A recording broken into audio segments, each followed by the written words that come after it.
ஒவ்வொரு வார்த்தைகளுமே அவ்வளோ ஆறுதலாக இருந்துச்சு, ரொம்ப பாசிட்டிவாக இருந்துச்சு. இப்பொழுது திருமதி ரேகா அவர்களை பேச அழைக்கிறோம்.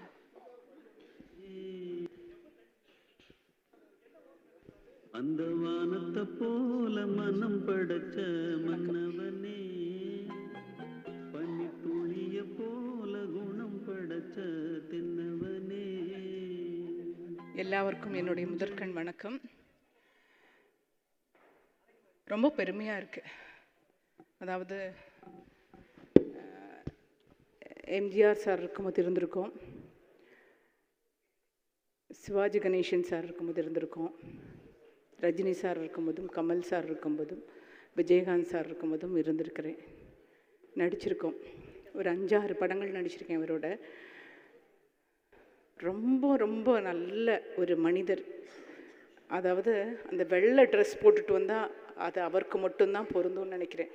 அந்த அளவுக்கு அவருக்கு அது ரொம்ப அப்படியே அந்த வெள்ளை வேஷ்டி வெள்ளை ஷர்ட் அவருக்கு அப்படி இருக்கும். ஒரு காந்த பார்வை. நான் அப்போ ரொம்ப நடிக்க வந்த புதுசில் என்னுடைய சொல்வதராமல் மைன் ஒரு படத்தில் நான் நடிக்கும்போது எனக்கு ஹார்ஸ் ட்ரேடிங்லாம் இருந்துச்சு, எனக்கு தெரியாது. ஆனால் ஒரு ஹார்ஸ் மேலே உட்கார வச்சுட்டு தட்டி விட்டுட்டாரு. ஹார்ஸ் பாட்டுக்கு ஓடுது. சார் சார் காப்பாற்றுங்க காப்பாற்றுங்கன்னு. அப்படி தான் கற்றுக்க வேண்டியது, எல்லாம் கற்றுக்கணும் அப்படின்னு சொன்னார். அவருடைய தம்பி தங்க கம்பி அந்த மேலே ராபில் இறங்குறது ஏறுறதெல்லாம் நானும் ரம்யா கிருஷ்ணன்லாம் நடிச்சிருப்போம். அப்போவும் அப்படி தான் தைரியத்தை கொடுத்தாரு. எம்புருஷ் தான் எனக்கு மட்டும்தான் ரொம்ப முரட்டு பெண்ணாக நடிச்சிருப்பேன். அப்பவும் ஒரு தைரியத்தை கொடுத்தவர். நல்ல நடி ரேகா, நல்ல நடி அப்படின்னு சொல்லுவார். அவரை பார்க்கும்போதே எனக்கு ரொம்ப பயமாக இருக்கும். ரொம்ப ஒரு பியோர் ஆர்ட்னா அப்படி ஒரு நல்ல ஆர்ட்டுங்க. அவங்க கூட நடிக்கிறதுக்கு நான் ரொம்ப பெரிய பாக்கியம் செஞ்சுருக்கேன். எனக்கு உண்மையாலுமே என்னுடைய தந்தை இறந்ததுக்கப்புறம் நான் அழுந்ததே கிடையாது. எம்ஜிஆர் சார் இருந்தப்போ அழுந்திருக்கேன். அதுக்கப்புறம் என் தந்தை இறந்ததுக்கப்புறம் நான் அழுகவே மாட்டேன். எல்லாருடைய மரணத்துக்கும் போயிட்டு வந்துடுவேன். இந்த தடவை அவருடைய மரணத்துக்கு வர முடியலன்ற ஒரு சங்கடம் இருக்குது. அவங்க 2 பேருடைய அந்த குழந்தைங்களை பார்க்கும்போது நம்மளுடைய மனசு எவ்வளோ வேதனைப்பட்டிருக்கு பார்த்தீங்களா. அரசியலில் ஜெயிச்சிட்டாரு, நடிகனாக ஜெயிச்சிட்டாரு, நடிகர் சங்கத்தை ஜெயிக்க வச்சுட்டாரு. ஆனால் ஹெல்த்தில் ஜெயிக்காமல் போயிட்டாரு பாருங்கள். ஹெல்த்து பார்த்துக்கோங்க. ஹெல்த்து தான் ரொம்ப இம்பார்ட்டன்ட். எல்லார்கிட்டையும் சொல்கிறேன், எல்லார்கிட்டையுமே சொல்கிறேங்க, ஹெல்த் ரொம்ப நல்லா பார்த்துக்கோங்க. டே நைட் ஒரு வாக் போகலாம், ஒரு யோகா பண்ணலாம், ஒரு மெடிடேஷன் பண்ணலாம். நம்மளால் முடிஞ்ச உதவிகள் செய்வோம். பணம் என்னடா பணம் அப்படின்னு சொல்லி அவரே டயலாக் சொல்லிட்டார் பாருங்கள். பணம் இருக்குதான், பணம் வரும் போகும். ஆனால் மனுஷனுடைய அந்த டிசிப்ளின் இருக்குது பார்த்தீங்களா, அது இருந்தால் மட்டும்தான் நம்மளை திரும்பி பார்ப்பாங்க, இல்லாட்டி யாருமே பார்க்க மாட்டாங்க. இன்றைக்கி எத்தனை நலிந்த கலைஞர்கள் இருக்காங்க. நான் திரும்பவும் இந்த நடிகர் சங்கத்தில், தென்னிந்திய நடிகர் சங்கத்தில் நான் கேட்டுக்கிறது என்னென்னா, மலையாளமில் அம்மான்னு ஒரு சங்கம் இருக்குது.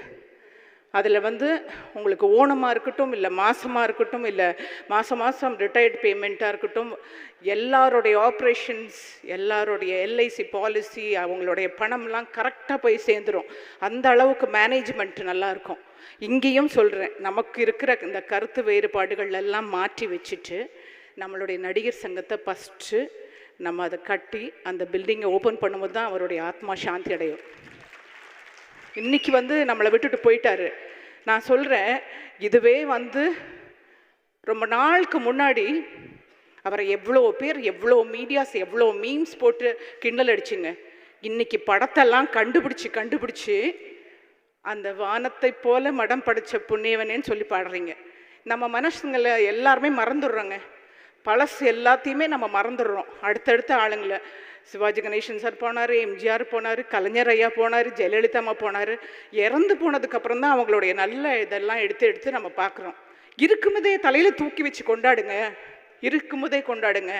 நம்ம அப்பா அம்மாவையும் சேர்த்து தான் சொல்கிறேன், இருக்கும்போதே தலையில் தூக்கி வச்சு கொண்டாடுங்க. சீக்கிரமாக நடிகர் சங்கத்தை உண்டாக்குங்க. அவருடைய பேர் கண்டிப்பாக நடிகர் சங்கத்தில் வைக்குவார்ன்ற நம்பிக்கை இருக்குது. என்னுடைய கோரிக்கையை திரு நாசர் அவர்களும், திரு விஷால் அவர்களும், கார்த்திக் அவர்களும் செய்வார்கள்ன்ற நம்பிக்கை இருக்குது. நிறைய உள்ள வேதனைகள் இருக்குது எனக்கு அதில். ஏன்னா நிறைய 2ஆக பிரிஞ்சு போனதுக்கப்புறம் எவ்வளோ எலெக்ஷன், எவ்வளோ நாள், அதுக்கப்புறம் கொரோனா வந்துச்சு, ஃப்ளட் வந்துச்சு, நிறையா கஷ்டப்பட்டுட்டோம். இந்த மாதிரி ஒரு லீடர், இந்த மாதிரி ஒரு கேப்டன்ஷிப் இருந்துச்சுன்னா நமக்கு எவ்வளோ ஒரு தைரியம் இருந்துச்சு. இனிமேல் யாருங்க இருக்காங்க? இப்போ எல்லாருக்குமே நம்மளே இறந்து போனால் கூட 4-8 பேர் பார்க்குறதுக்கு யாருமே இருக்க மாட்டாங்க. அவருடைய கூட்டத்தை பாருங்கள். இன்றைக்கும் வந்து ஆராதனை பண்ணி பூ போட்டு அவருக்கு மெழுகுத்திரி கொளுத்திட்டு போகிறாங்க. இன்றைக்கும் எத்தனை பேருக்கு பிரியாணி போடுறாங்க அந்த குழந்தைங்க. சம்பாதிக்கிறது பெருசு இல்லைங்க, கொடுத்து பழகுங்க. அதே மாதிரி ஹெல்த்து பார்த்துக்கோங்க. அது மட்டும்தான் என்னுடைய நடிகர் சங்கமாக இருக்கிறனால சொல்கிறேன். நலிந்த கலைஞர்கள் அப்படியே நடந்து வயசானவங்க இப்படி போகும்போது மனசுக்கு ரொம்ப கவலையாக இருக்குது. எல்லாரும் ரொம்ப ஹெல்த்தாக இருக்கணும். ஹெல்த்தியாக இருந்தால் மட்டும்தான் ஹெல்த் இஸ் வெல்த் அப்படின்னு சொல்லுவாங்க. ஹெல்த் இல்லைன்னா அவங்களை அப்படியே கருவேப்பிலை மாதிரி தூக்கி போட்டுருவாங்க. ஹீரோயின்ஸாக இருந்தாலும் தான் சொல்கிறேன். அப்புறம் யாரும் வரலையேன்றத குத்தத்தை சொல்லி காமிச்சிட்டே இருக்கீங்கல்ல, அந்த சொல்கிற நேரத்துக்கு ஒரு 5 நிமிஷம் ப்ரே பண்ணலாம். யாரும் வராதவங்களை பற்றி ஏன் நினைக்கிறீங்க? வராதவங்க வீட்டுக்குள்ளே இருந்து எப்படி அழுகிறாங்களோ, அவர் மேலே எவ்வளோ மரியாதை வச்சுருக்காங்கன்னு யாருக்கு தெரியும்? வந்தவங்களை பார்த்து ரதா ரவி அண்ணா வந்து ஒரு தடவை சொன்னார், நம்ம ஒரு கல்யாணத்துக்கு போனால் கூட அந்த கல்யாணத்தில் வந்து வாங்க எப்படி இருக்கீங்க அப்படின்னு சொல்லுவாங்களாம். அதுக்கப்புறம் என்ன வீட்டில் யாரும் வரலையா? ஏன்டா நான் வந்திருக்கேன், என்ன கேட்க மாட்டேங்கிறேன்ற மாதிரி. வந்தவங்களை பாருங்கள், எவ்வளோ பேர் வந்திருக்கீங்க. வராதவங்களை பிடிச்சி நீங்கள் ஏன் அப்படி இவங்க வரல அவங்க வரல அந்த ஹீரோயின் வரல? எனக்கு தெரிஞ்சு இன்றைக்கி ஹீரோயின்ஸ் வந்து இவ்வளோ பேர் நடிச்சிருக்காங்க. இன்றைக்கி ராதா மேடம் பார்த்தேன், அம்பிகா மேடம் பார்த்தேன், அப்புறம் வேறு ஹீரோயின்ஸ் யாரையுமே காணோம். வரலன்றதுக்காக அவர் மேலே பாசம் இல்லைன்றது அர்த்தமா? யாரையும் குறை சொல்லாமல் நல்லபடியாக நம்மளோட ஹெல்த்தை பார்த்து நல்ல ஒரு டிசிப்ளினாக ஒரு டிக்னிஃபைடாக இருந்துட்டாலே வாழ்க்கை ரொம்ப நல்லா இருக்கும். அவருடைய மனசு ஆசைப்படுறது ரொம்ப நலிந்த கலைஞர்களுக்கு நல்லபடியாக எல்லாம் செய்யுங்கன்னு சொல்கிறது தான். அதை நானும் உங்கள் சார்பாக கேட்டுக்கிறேன். அவருடைய ஆத்மா சாந்தி அடையணும். தேங்க்யூ ப்ரொடியூசர்ஸ், தேங்க்யூ ப்ரொடியூசர்ஸ்க்கெல்லாம் பிடிச்ச கதாநாயகனாக இருந்தார். Thank you so much. Thank you sir.